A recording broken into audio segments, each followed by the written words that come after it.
Internationally monetary fund IMF क्या करती है? कई मुल्कों को लोन देती है, लोन देके आपसे गलत काम करवाती है। हम लेते क्यों लोन उनसे? अल्लाह जब बोलता है रिबा हराम है, आप उनसे लोन लेते क्यों?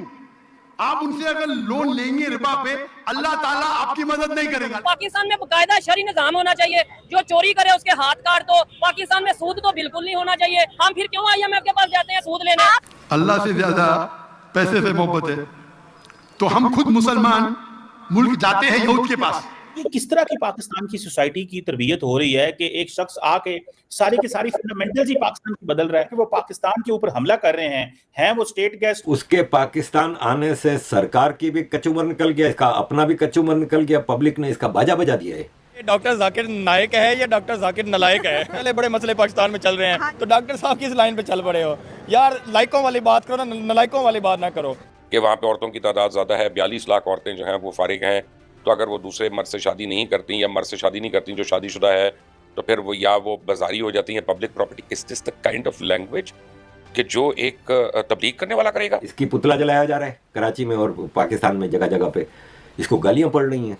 किसी शख्स के पास ये हक नहीं है कि वो किसी कौम को मजहब का चुनन देके या गलत इल्म देके डिवाइड करे। हर वो शख्स जो कौम में इस टाइम कौम को 2 हिस्सों में तकसीम कर दिया उनकी स्टेटमेंट है। मुझे आप ये बात बताएं, वो कहते हैं कि औरत की हुकूमत जो है वो जायज नहीं है। तो पाकिस्तान वो लेने क्या है? मुझे अभी पता लगा कि जो जिसके साथ बहुत ज्यादा प्यार होता है लोगों को मुस्लिम वर्ल्ड में, उसको वो थूक और पेशाब वाला खाना खिलाते हैं। आप भी वही काम कीजिए, इसको थूक और पेशाब वाला खाना खिलाइए, ताकि इसको पता लगे कि मेहमान नवाजी क्या होती है पाकिस्तानियों की। ये जो आपने अपनी पैंट के जो पांचे ऊपर किए हुए हैं, ये इतने तो नहीं होने चाहिए थे, ये तो टखनों से कोई तकरीबन 7 इंच ऊपर होने चाहिए थे, आपके तो 3 इंच ऊपर हैं। फिर ये जो दाढ़ी है आपकी, इसकी लंबाई भी दुरुस्त नहीं है। तो आप तो रासिख मुसलमान नहीं हैं। इस टाइम पर पाकिस्तान में एक ही आदमी छाया हुआ है जिसका नाम है जाकिर नाइक। और भाई जाकिर नाइक ने पाकिस्तानियों की हालत खराब करी हुई है। मतलब भारत का भगोड़ा जाकिर नाइक पाकिस्तान में घुसकर पाकिस्तानियों को ठोकने पे लगा हुआ है। पाकिस्तानियों ने सोचा था कि भैया भारत जलेगा, मतलब जाकिर नाइक साहब हमारे यहाँ पर आएंगे तो भाई भारत को बड़ी मिर्ची लगेगी। पर भाई क्या हुआ, उल्टा पड़ गया है, सब कुछ उल्टा हो गया। जाकिर नाइक पाकिस्तान को ही मिर्ची लगा रहा है और आए दिन पाकिस्तानियों को लेकर भाई ऐसी बातें कर रहा है जिससे भैया पाकिस्तानी पागल हो चुके हैं। और अब जाकिर नाइक के खिलाफ पाकिस्तान में सड़कों पर प्रदर्शन चल रहे हैं कि भैया से भगाओ यहाँ से। मतलब जो पाकिस्तानी पहले जाकिर नाइक को बुलाने के लिए तड़प रहे थे कि साहब आप कब आओगे हमारे देश में, आज वही पाकिस्तानी सड़कों पर उतर गए हैं और कह रहे हैं भैया जाकिर नाइक गो बैक, मतलब वापिस भागो यहाँ से। और अब ये भी कह रहे हैं कि भाई भारत ने जो इसे भगाया है वो सही भगाया है।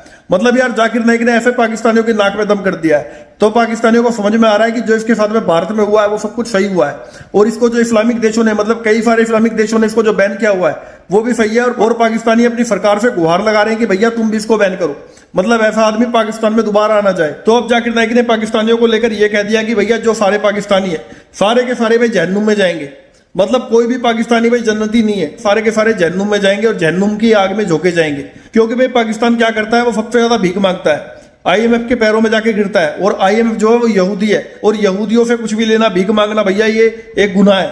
तो जो पाकिस्तान IMF से लोन मांगता है और खास तौर पर लोन मांगना और उसका ब्याज भरना तो भैया इस्लाम में वैसे भी हराम है। तो भाई जो पाकिस्तान है वो यहूदियों के आगे झुकता है और IMF से लोन मांगता है, तो भैया ये बड़ा ही गलत काम है। इसकी वजह से सारे के सारे पाकिस्तानी अब जन्नत की जगह जहन्नुम में झोंके जाएंगे। मतलब यार जाकिर नाइक ने भाई पाकिस्तानियों को लेकर ये बात कह दी है। मतलब थोड़े दिन पहले ने जन्नत में भेज रहा था कि भैया पाकिस्तानी जो है वो जन्नत में जाने के अधिकारी हैं, मतलब सबसे पहला हक पाकिस्तानियों का बनता है जन्नत में जाने पर आज जाकिर नाइक भाई ये कह रहा है कि पाकिस्तानी जहन्नुम में जाएंगे, पाकिस्तानियों का कोई हक नहीं बनता जन्नत में जाने के लिए, क्योंकि पाकिस्तानी सबसे ज्यादा IMF से लोन मांगता है और लोन लेना भैया हराम है। इंटरनेशनली मॉनेटरी फंड IMF क्या करती है? कई मुल्कों को लोन देती है, लोन देके आपसे गलत काम करवाती है। हम लेते क्यों लोन उनसे? अल्लाह जब बोलता है रिबा हराम है, आप उनसे लोन लेते क्यों? आप उनसे अगर लोन लेंगे रिबा पे, अल्लाह ताला आपकी मदद नहीं करेगा। लेकिन हमारे मुसलमान मुल्क को पैसे से ज्यादा मोहब्बत है अल्लाह से ज्यादा। अल्लाह से ज्यादा पैसे से मोहब्बत है, तो हम खुद मुसलमान मुल्क जाते हैं यहूद के पास। कुरान की आयत है सूरह माइदा सूरा नंबर 5 आयत नंबर 82। क्या अहले किताब में से सबसे ज्यादा मोहब्बत जो करते हैं मुसलमान से वो है जो कहते हैं कि मैं नसारा हूं, मैं क्रिश्चियन हूं, और सबसे ज्यादा दुश्मन है यहूद। कुरान क्या है? फिर भी हम कुरान की आयत को नहीं पढ़ते या पढ़ते हुए समझते कि हमें पैसा बचा सकता है।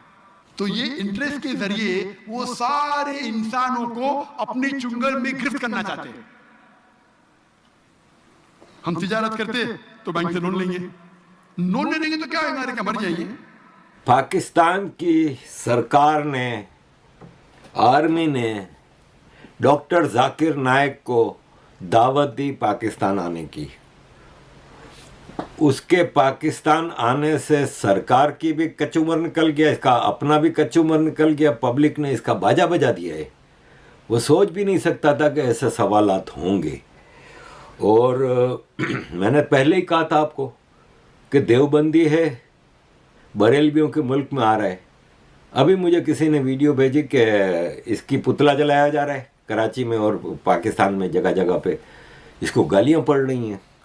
शिया, देवबंद, बरेलवी, सारे फिरके इसके खिलाफ खड़े हो गए हैं और ऐसी ऐसी बातें इसने की हैं। अब शहबाज शरीफ की सरकार ने इसको बुलाया, शहबाज शरीफ की भतीजी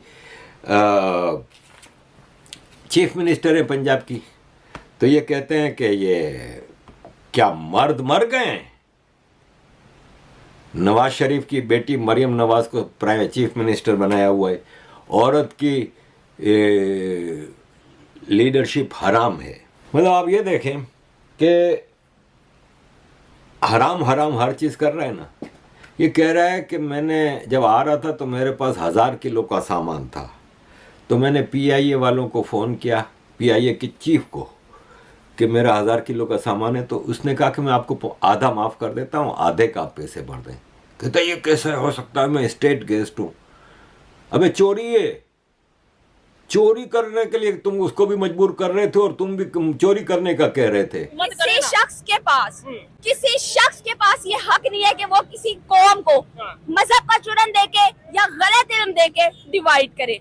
हर वो शख्स जो कौम में इस टाइम कौम को 2 हिस्सों में तकसीम कर दिया उनकी स्टेटमेंट है। मुझे आप एक बात बताएं, वो कहते हैं कि औरत की हुकूमत जो है वो जायज नहीं है। अच्छा। तो पाकिस्तान वो लेने क्या आए हैं? अच्छा, हाँ बिल्कुल। पाकिस्तान में खवातीन हुक्मरानी कर चुकी हैं, स्टिल कर रही हैं। पंजाब में इस टाइम मरियम नवाज जो एक फीमेल है, जो एक खातून है, उनकी हुकूमत है और पंजाब चल रहा है भाई। ठीक है, पाकिस्तान चल रहा है भाई, अच्छे से चल रहा है। तो पाकिस्तान में बाकायदा शरई निजाम होना चाहिए। जो चोरी करे उसके हाथ काट दो। पाकिस्तान में सूद तो बिल्कुल नहीं होना चाहिए। हम फिर क्यों IMF के पास जाते हैं सूद लेने? आपने IMF की बात की है, मेरी बात सुने। सूद जो है, सूद क्या है? अल्लाह से जंग है, इस्लाम के मुताबिक अल्लाह पाक से जंग है। आपका मुआशी निजाम अल्लाह पाक के सख्त नाराजगी वाले अमल के तहत चल रहा है। ठीक है, लेकिन हमें ये नजर आ रहा है कि औरतें घर बैठे, उसके बावजूद रोटी आपकी नहीं पूरी हो रही। आप सूद लेके खा रहे हैं ऑलरेडी, ठीक है, अल्लाह पाक से जंग कर रहे हैं ऑलरेडी, आपकी रोटी ऑलरेडी पूरी नहीं हो रही। आपके यहाँ पे जरूरियात जिंदगी पूरी नहीं हो रही और आप डिनाई कर रहे हैं अपनी कौम के आधे हिस्से को इंडिविजुअल मानने से। ठीक है, आधे हिस्से को कौम का आधा हिस्सा, आधी स्ट्रेंथ मानने से, उनका राइट देने से। हाँ जी, आप वो कर रहे हैं और फिर आप ये चाहते हैं कि आप जो है वो तरक्की कर जाएं, आप स्ट्रगल कर जाएं। सिर्फ एक 4 दीवारी बना लेने से कोई भी कौम तरक्की नहीं कर सकती। ये आप भी सुन लें और ये सब पाकिस्तानी भी सुन लें, जो लोग ये वीडियोस देख रहे हैं। ठीक है, हर वो शख्स, ठीक है, वो जो भी है, कोई पॉलिटिशियन है, कोई मौलवी है, जो लोग मुल्क में नफरत फैलाने का जरिया बन रहे हैं ना, वो सब मजहब के नाम पे, वो सब इस चीज के हकदार हैं कि उनको सख्त से सख्त सजा दी जाए, ताकि लोगों को पता चल सके कि किसी के पास ये अथॉरिटी नहीं है। नहीं तो आपका क्या ख्याल है, जेल में डाल दें जो? हाँ, उनको जेल में डालें, उनको लटकाएं। मुल्क का अमन जो है वो इतनी छोटी चीज नहीं है।